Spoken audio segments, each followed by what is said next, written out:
Greetings, ladies and gents, and welcome to the batch video for the web novel Thieves Dungeon from the website Royal Road. This video will contain chapters 5 to 8, and as always, I hope that you enjoy. Chapter 0.5 Gardening. As we returned, Argent took a sudden detour. Curious, I allowed it. She led us to a dark corner of the sewers where the walls were split open. A crumbling alcove dug into the soft dirt behind the broken stone. A pair of bright yellow eyes fixed upon us from the shadows. Argent froze in terror and then slowly began to edge back. From the shadows padded an enormous creature, at least compared to us.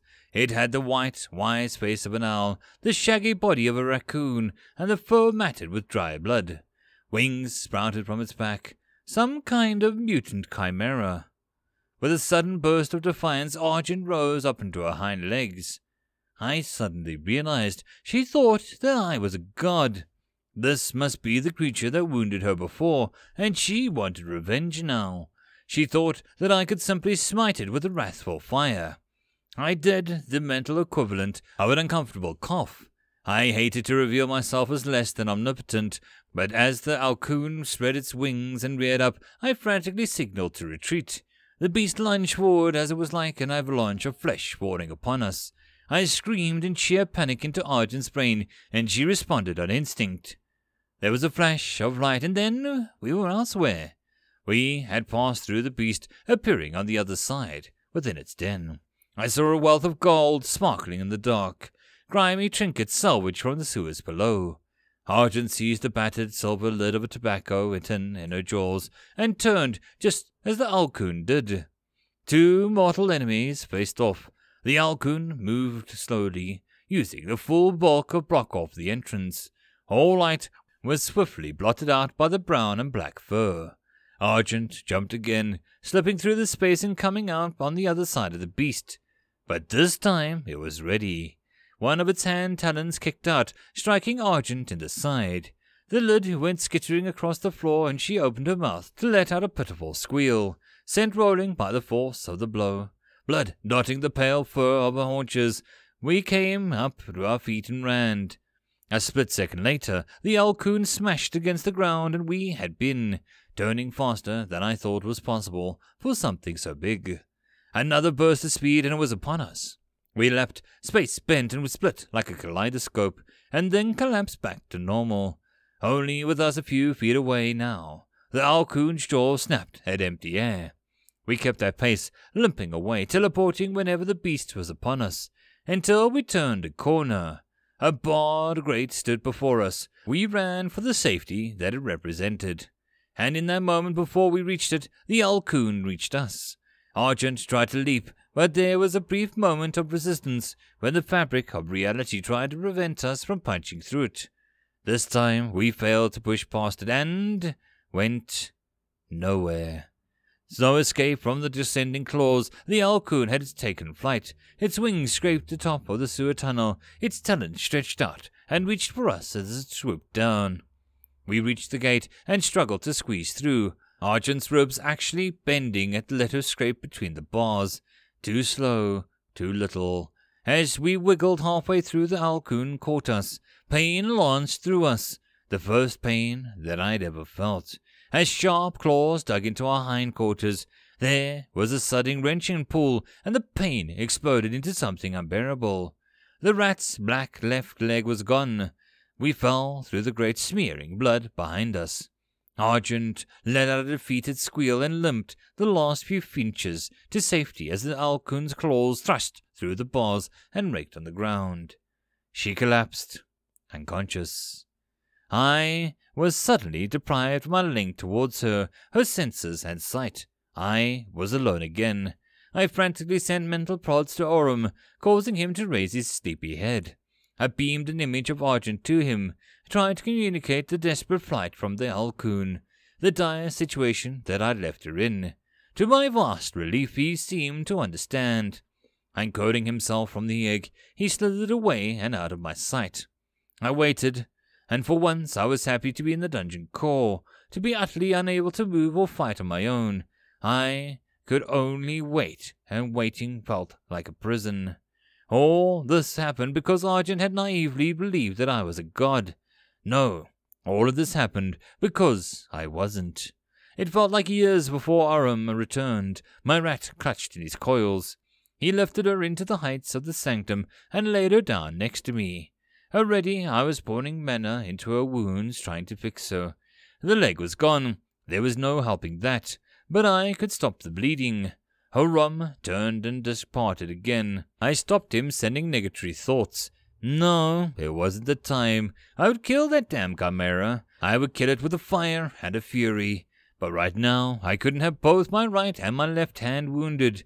I couldn't afford to risk Aram. I had to handle this like a dungeon core. I would wait and serve vengeance cold. So wait I did. I let the hours trickle by, watching over Argent, letting my mana replenish as soul fragments slowly floated up to form my gardens. Finally, the 100th ember of a soul energy was dragged into my core. A long, harmonious chime filled the entire dungeon. I had leveled. My territory swelled out in a sudden rush of mana billowing out from my core and expanding to the ethereal cloud. The tiny corner of the world was mine, swelled to include a T-shaped fork in the tunnel and one side, and on the other, my ethereal feelers reached out and found the outflow gate. Sunlight poured in through from the far side. But, and I had been thinking about this, I wasn't satisfied. Narrow tunnels were good for channeling intruders, but they were very poor for maximizing my zone of control. Presently, if we calculated my territory as a sphere, most of it was taken up by solid rock. Thankfully, I was a dungeon. Over the course of the next few hours, I did nothing but devour rock and dirt, slowly eroding away the walls opposite the door of my sanctum.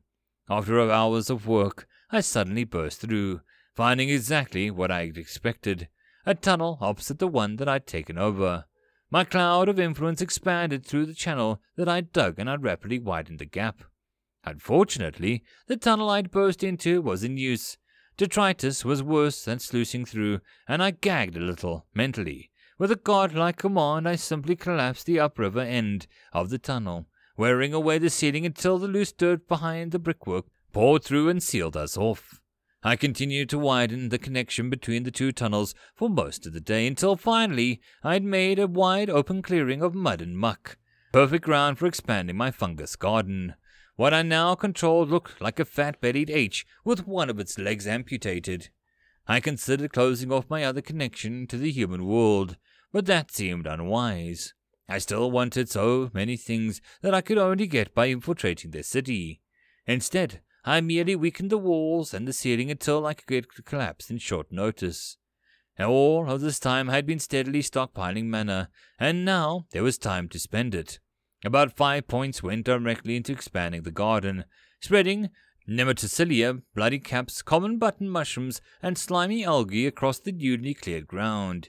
Here, instead of digging our roots into the shallow layer of dirt or stone or bed, we could lay proper foundations.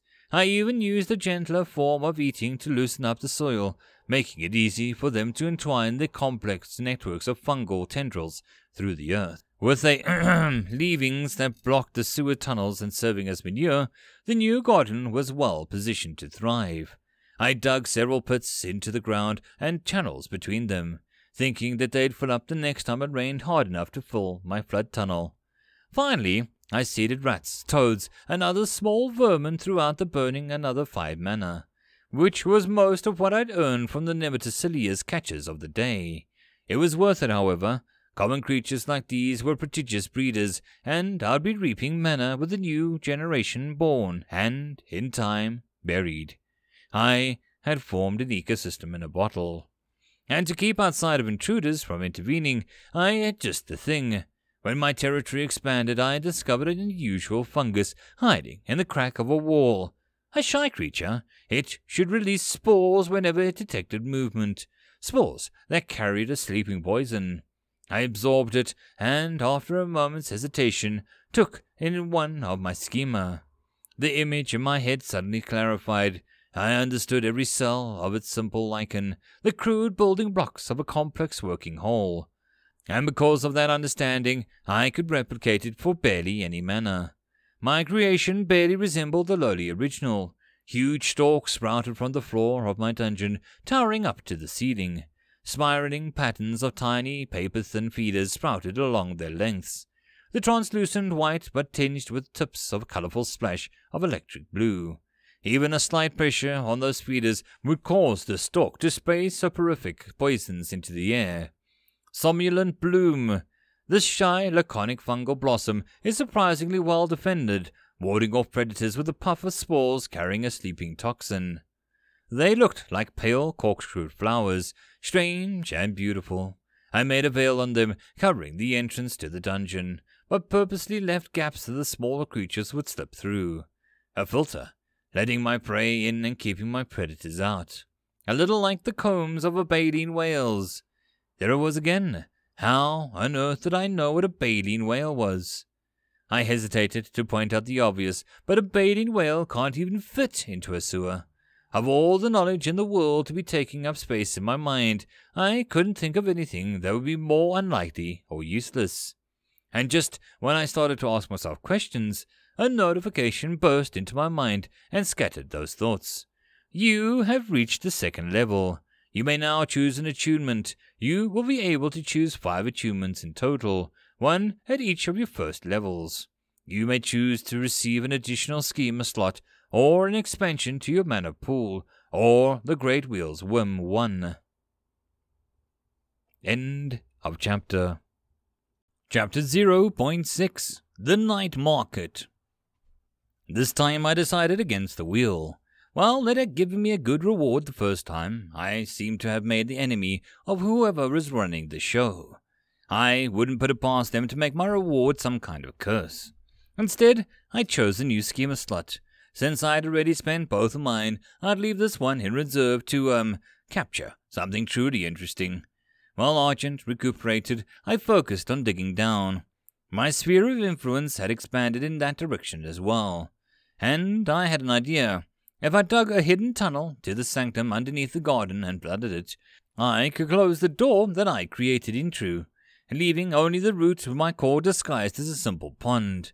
Even if somebody discovered the passage, they would have to swim, then climb, all the way harassed by my poisonous creations. As an added layer of defense, I cut several pits into the ground, and they covered them with a false floor and a thin stone. Within these pits I seeded several somnolent blooms. Anyone who fell in would be incapacitated by the sleeping poisons, and since toxins were airborne, they would catch anyone trying to help them out. There was a primal satisfaction to building out my little fortress. I never tired of it. Next, I began to play with the somnolent blooms themselves. They had a handy little mechanism to spray out spores when disturbed, and I was curious whether I could enhance that enough to make them genuinely dangerous in an explosive sense. A frog sat croaking in the garden. Its wide eyes blinked as it saw a round, fat kind of puffball mushroom sprout from the dirt in front of it. Growing up from nothing, the mushroom grew and grew as the frog let out a cursed "Bree." In seconds, the skin of the mushroom started to strain under the internal pressure, and then the frog made a split-second decision. It jumped. A moment later, the mushroom split open with an audible whoomp, and releasing the tension, and thick, solid pellets of hardened chitin went spraying into the air where shrapnel. They peppered the dirt and tore holes into the nearby mushrooms, laying waste to a small area around the explosive bloom. This has been the hardest project yet. I had spent 2 actual days slowly refining the precise forces involved, and had nearly found the balance of enough pressure to detonate with force, but enough skin tension to hold until the outside stimuli triggered the explosion.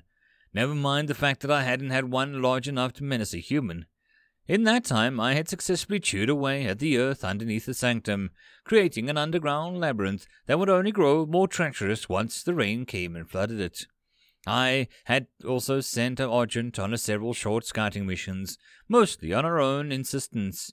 She had gone to the sewer outflow that marked the end of my domain, and peered through for me, discovering that the flood waters were pouring into a small fetid lake.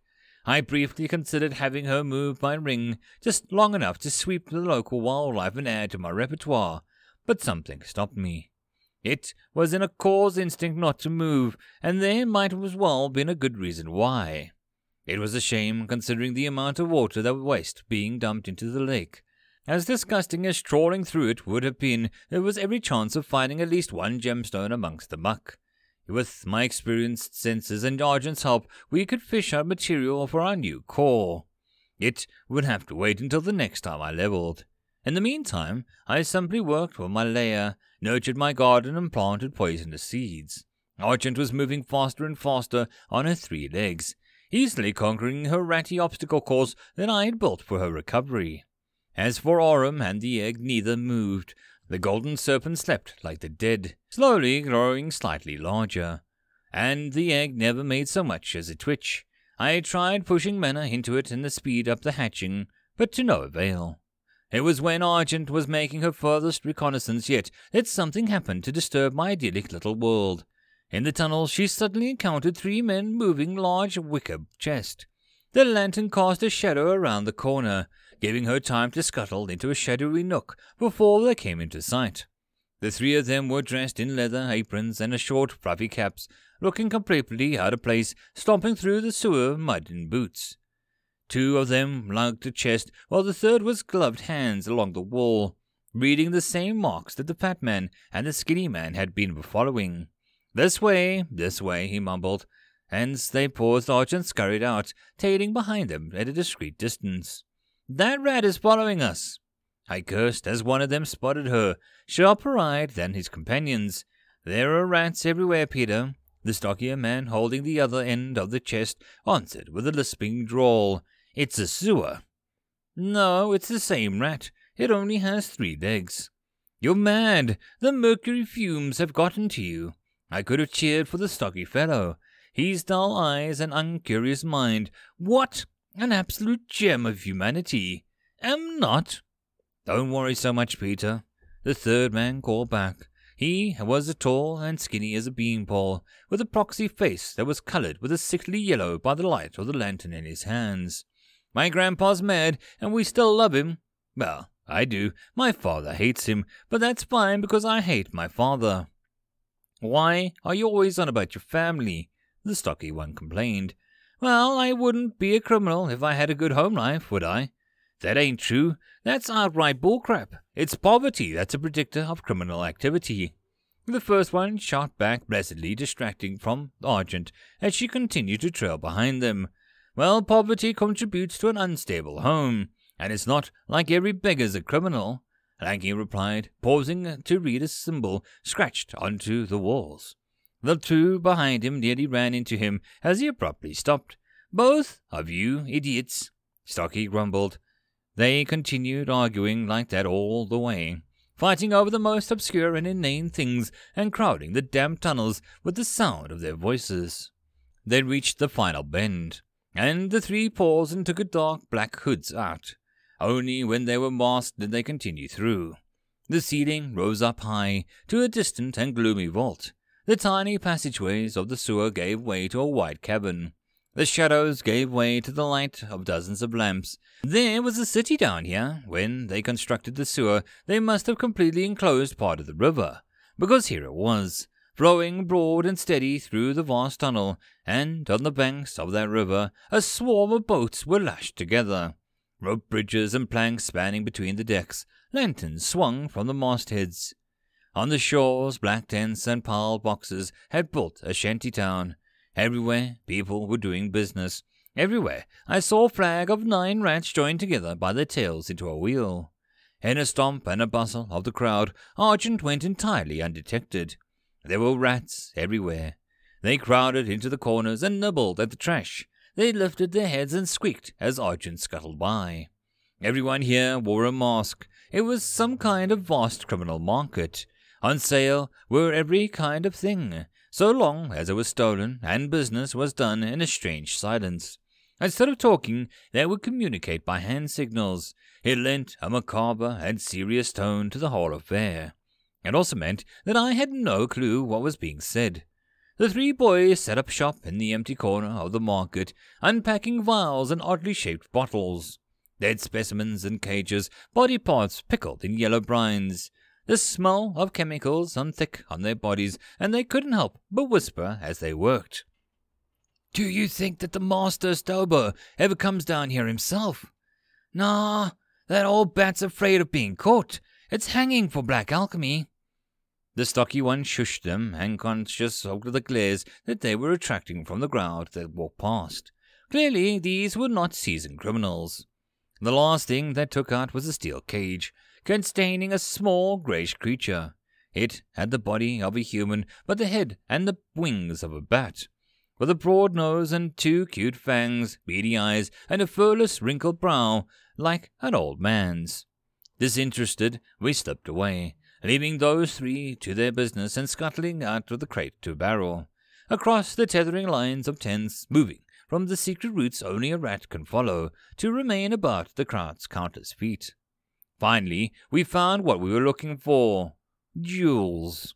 A nervous, skinny man in a crow-nosed mask was seated on a blanket, showing a few glimmering baubles to the passer-bys. Argent and I scuttled into the shadow of the nearby table, waiting for our opportunity. It came when a customer in a red-feathered mask paused to examine a necklace, lifting it to the light in a lamp and turning the golden links through his finger.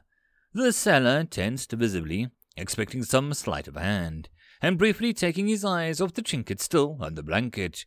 We lunged. He caught a flash of silver from the corner of his eye and drew his knife quicker than I thought possible, flinging it down. Argent melted into the blur of silver and leapt through space.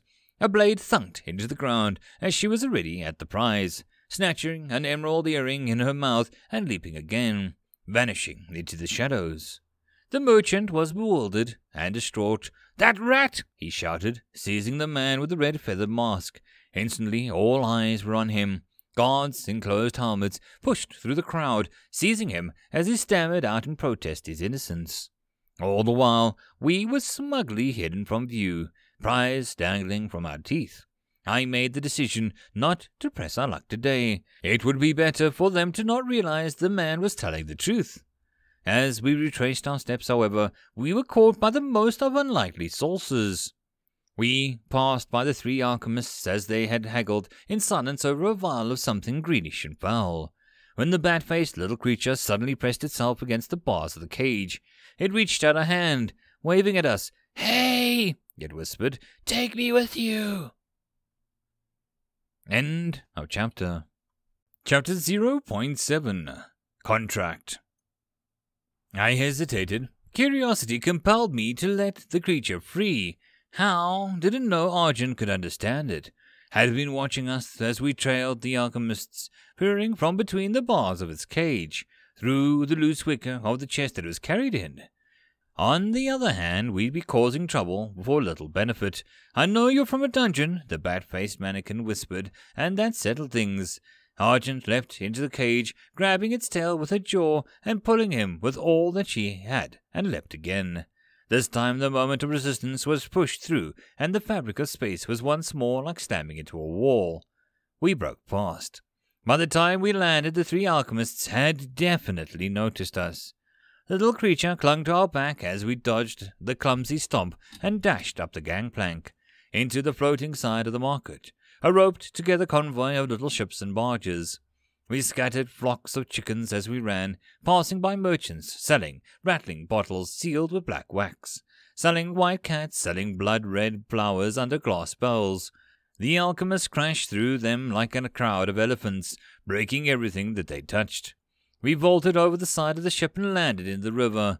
The 3 alchemists piled on the railing and stared, unwilling to follow, as we paddled through the rushing stream.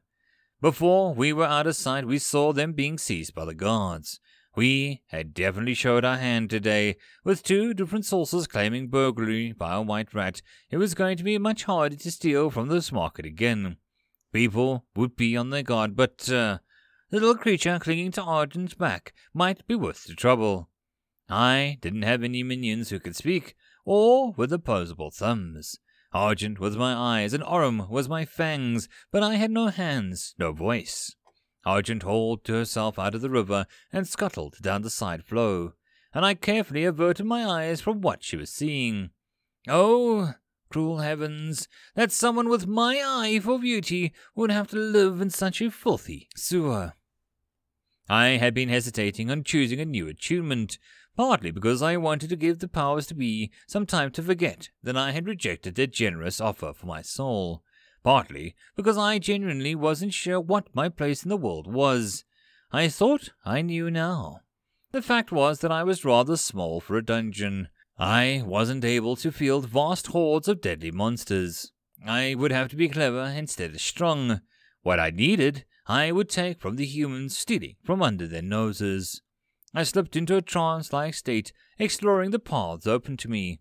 The attunements of gleam and gloom were both tempting in their own rights. One blessed every source of light in my dungeon with a slight glamour, causing intruders to lose themselves in confusion, while the others deepened the shadows and filled them with illusionary monsters. Together with deception, they would make my dungeon a hall of smoke and mirrors. Tempting, as I said, but I had found something even better, an attunement of jewels. I would ever so slightly rise my mana output for each gem that I filled with mana. It was a mouth-watering opportunity. My lower mana had been a perpetual scourge of my development. Considering that I was angling to avoid any, guests for the time being, I couldn't feed as a normal dungeon would. This solved all of those problems. I selected it without hesitation. You have selected the attunement of jewels. For each fully mana-charged gemstone in your domain, gain 1% of your mana invested in that gem each hour. As Argent returned to the sphere of influence, I noted with disappointment that my mana income did not tick up ever slightly. Apparently, jewels were no longer counted once I converted them to monster cores. The synergy with my current choices wasn't perfect then, but I was confident that I could acquire enough precious stones to satisfy both needs. The little bat-like creature hopped down from her back, staring up at the fungi gardens with confusion. "This it?" he squeaked, his floppy ears twitching, evidently disappointed. Unamused, I made the walls shake and the mushrooms around him grow tall and crooked, instantly changing his tune. He flopped to the floor, bashing his head against the dirt. "Oh, mighty dungeon, please don't be offended. I, Isis, wish to contract you. Take this petty servant to be kind and, oh please, oh pretty please." I paused. Contract. As the moment lingered, the little thing cracked open an eye, his face still on the floor. As the silence stretched to an outright awkward, we lifted his head out touch. His ears flitted uncertainly. "Oh, mighty dungeon?" I had an idea. I made the mushrooms grow taller still, entwining them in lengthened stalks into words. "What manner of contract?" A dungeon contract? Oh, dungeon? Evidently, this was something that I was supposed to know, like creating cores. I was starting to suspect that the powers that run the show were against me even before I rejected their contract. I had been cut off from the essential knowledge from the start. "Explain," I wrote. "Oh, you give me mana and I serve you." The little thing was looking at me with suspicion now. I made the mushrooms wrap around his stubby little legs, instantly changing his tune. "Faithfully, oh great one, faithfully, and forever serve you." Isis is an odd name, I noted. First thing they said when I saw I was born, "Is this a joke?" "Normally homunculus are, a bit bigger," he said. "A homunculus, then." That's what he was. And here I was wondering how a bat and a tiny human had produced offspring. Homunculus made much more sense. How do we do this? I offer a little bit of blood to your core and then bam! Stuff happens. I ain't done this before. Isis's ears perked up as he sensed his offer being accepted. "Enter." Argent led him towards my core, indicating that he should climb to the top of the sanctum. His leathery wings spread out as he shot upwards. Flight. That was another thing that I hadn't considered. I was beginning to think that passive defense was a hopeless game, and that there were so many different methods of assault that I could never guard against them all while remaining fully defensive. I needed offensive tools as well. Instinctively, I felt a last minute of doubt as he landed in my alcove, so close to my true form. A core's ultimate fear was to be exposed. I still had my guardian. Arum uncurled from around the egg and loomed over the tiny homunculus as the tiny creature pricked its chest with a long claw and it drew out a drop of ruby blood. That drop of blood fell on me and went through my jeweled outer surface, like a stone dropping into a lake, passing into my core. The world went mad. I felt my mind collide with Isaac's puny consciousness. For a minute we tumbled through a whirlwind of confusion, random snippets of thought barraging me. I can't believe this work. Can I trust him? I've made it. Without any indication of who they were. Then I was elsewhere. We both floated in an abstract void full of distant stars. The same strange space that I had entered when I chose the wheel on my first leveling. Isis was there too now. Above us a huge stone tablet loomed in the sky, and this is what it said. Under the guard's sight, you two have entered a contract. State your terms. He shall forever be my loyal servant. I could feel Isis thinking too, trying to push against my own thoughts. I realized right away that this was no simple agreement. This was a contest of wills. I shall be well fed and well kept and given all the manner I need. The pitiful little creature tried to add. I felt his mind as a pressure against my own, a psychic force against my thoughts. He shall receive 1 mana for every 10 that he brings me. I shoved back. It was a mental fight, and one that he was unprepared to win. His thoughts were skittish, distracted, lurching into dreams of riches and power. I was focused, cold, and I hammered out this puny little mind, and 1 mana for every 1 jewel he brings me. Isis crumbled under my mental assault. My words appeared in the stone tablet, written in a blue, cold fire. A bell rang out in the distance. The contract was sealed. And the battle of wills hadn't been won. It had been a slaughter. Between Isis the homunculus and the Nameless One, this contract shall be sealed. Isis shall be forever the Nameless One's faithful servant. He shall be well kept and well fed. He shall receive 1 mana for every 10 that he brings his master. He shall receive 1 mana for every jewel he brings his master. End of chapter. Chapter 0.8. The Storm. Isis was sulking, having lost the mental struggle to control the contract. He had also lost his chance to live like a prince at my expense. Instead, I had him catching rats. He would capture them, drag them into my territory, and kill them. It provided a steady supplement of mana supply. It also made him miserable. I was entirely fine with that. And then it started to rain. A fine drizzle rattled down, slowly swelling the wide and lazy river that ran through the underground tunnels and culverts. The floodwater outlet was beginning to see a steady trickle. It filled up the irrigation trenches that I had dug in my garden, the ponds and the pools. The waters were starting to rise. The local wildlife was slithering into the nooks and crannies of the sewer. I called Isis back, allowing him to return to his favorite hobby, weaving a little nest for himself out of the mushroom stalks. By midday, it was clear that we were in for a storm. From the outlet, as far as the east end of my domain, I could hear the thunder crash and the rain splattering down. The whole city was battering down the hatches. Meanwhile, Argent had become a leader. Rounding up all the other rats while I had created, she led them through the obstacle course that I had built for her. Rodents scrambled across the balance beams, squeezed between the bars, and jumped from post to post to collect the golden trinkets, and then turned back, returning to the beginning to trade their prize for a tasty snippet of meat that I conjured. We were training an army. Arum slept soundly, the rise and fall of his back as he breathed a constant slow ripple of motion in the stillness of my hidden lair. As for me, I spent this lazy day working. First, one of my explosive blooms. The ground sprouted up with the tiny bulbous fungal sprouts, swelling until they burst in a spray of chitin shrapnel. I wasn't above having a few of them happen to sprout in Isis's nest, making the little gremlin jump in fright. Serves him right. But eventually I tired of amusing myself at his expense, and amusing as all of the explosive fungi were turning out to be. I could neither grow them fast enough or be viable a tactical get them to wait until something moved nearby to detonate, rolling out a planting of them as a trap. I spun webs like I had on the very first day, netting the river. Fish and creatures caught by the rushing waters fell into my hands, Isis picking them off from the shore with a little spear that he'd made. A nice way to make some mana. Although sadly, none of the junk that washed up into my grasp included jewels. As the rain pattered and tapped, I turned to making a new core. I had an emerald, and once I'd filled it up with mana and began toiling to convert it into a new shard. I knew my last one had been crude work at best. This time, I moved slowly and deliberately.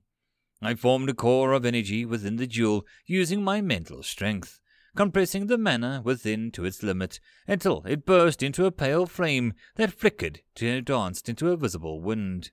Then I began to bind it in place with an orbital ring of new energy, focusing on getting the mana to flow smoothly and quickly in a kind of looping river that contained a burning core energy. For the final touch, I had a look inward. My own core was similar, a tiny fingernail-sized rift that poured an endless stream of mana into the world, surrounded by 5 golden circles of runes. Those runes made all the difference. Most of these runes I didn't understand and wouldn't meddle with, but each time I had taken on an achievement, new letters had appeared. It was these that I was attempting to copy into my creation. Since these were associated with achievement, I hoped to use them to copy the achievement into the monsters. The process of engraving, however, was a vicious struggle. I had to maintain most of my focus on compressing the core's energy, while steadily slowing the flow of the outer ring enough to carve the symbols onto its face, splitting my attention into 3. 2 times I made a slip, and both had manifested in a sudden cracks breaking the surface of the emerald. One more, and it was likely to split entirely apart. All my attention was given to a single task. As I etched the final curl of the looping arcane letter into the emerald, I took a mental sigh of relief. I allowed my senses to return to the outside world, and found that my little kingdom was in chaos. Argent was shaking me with her paws, trying to get me to, wake up. Isis was huddled into an alcove with her, and even Arum was awake, gazing at me with concerned eyes. The fungal gardens were flooded. Rushing forth with white water was pouring through it as a flood tunnels, overflowing the channels and pools that I'd dug and rushing over the roots of the mushrooms, sweeping away the croaking bullfrogs as they sought each other over the new islands or the high ground remaining. The tunnels I had dug underneath the gardens to flood and turn into an underwater labyrinth were taking the bulk of it, acting as a drain, but there was only so much space and the water was still coming in. I did the only thing I could, and tried to seal off the floodwater tunnel. The sheer weight of the river pouring through tore the stone away nearly as fast as I could build it out. But bit by bit I assembled the dam, lifting up a curtain of stone to block off the flood. My gardens were mud and ruins by the time that I had it done. The mushrooms had been torn from their roots and upturned, or swept away entirely, leaving ground a morass of sucking mud. Much of my population was gone. And behind the flood wall the waters were still building. I hastily dug trenches, expanding the tunnels beneath the gardens with deep wells that I cut into the still soft earth. As I opened up several very thin tunnels branching out into the central shaft of my sanctum, ending them in bottles. Some chambers were lined with moss and water that meant to keep the specimens alive. I populated them with every kind of creature within my territory, quickly assembling an ark. 4 minutes, then hours, I waited. The dam held strong at first. I cut away the spillway near the base, allowing a steady and constrained flow of water to pour through. It ran into the tunnels beneath the garden and slowly turned them into a murky, muddy labyrinth. Better yet, the entrance would be looking nothing more than a deep pond. But I was concerned. As fast as I could dig through the loose soil, dissolving new walls and catching the rushing waters, I couldn't dig faster than a flood. Ever so slowly my dam was beginning to bend. Tiny rivulets ran down the stone surface, a steady groaning filled the layer. Argent was next to me. Isis paced to the edges of the alcove. Horum tried to sleep, but I could catch him slowly cracking his eyes open to survey the situation. I tried to send calm waves of mental energy to all of them, but I had none to spare. I was a dungeon core. I couldn't help but see every facet of my domain, and I had no way to tune out the groan, crack of the dam giving way. And then, all at once it broke. A wave of cold, seething floodwater smashed through the garden, tearing up the last of my crops. Frogs letting out the last desperate rivets in an instant before they were washed away, and everything was drowned. Everything was lost beneath the high, dark waters. I watched the water fill the tunnels that I had dug beneath, and slowly wash up, rising into the base of the sanctum. Minute by minute I watched it climb. I would survive. Argent and Urim would not. I desperately began to dig, to widen the outflow pipe at the far end of my domain, through which the white waters was cascading into the lake below. I ate away at the stone as fast as I could, hoping to let the flood out faster than it came in, but it was no use. The brickwork was solid and resistant to my efforts.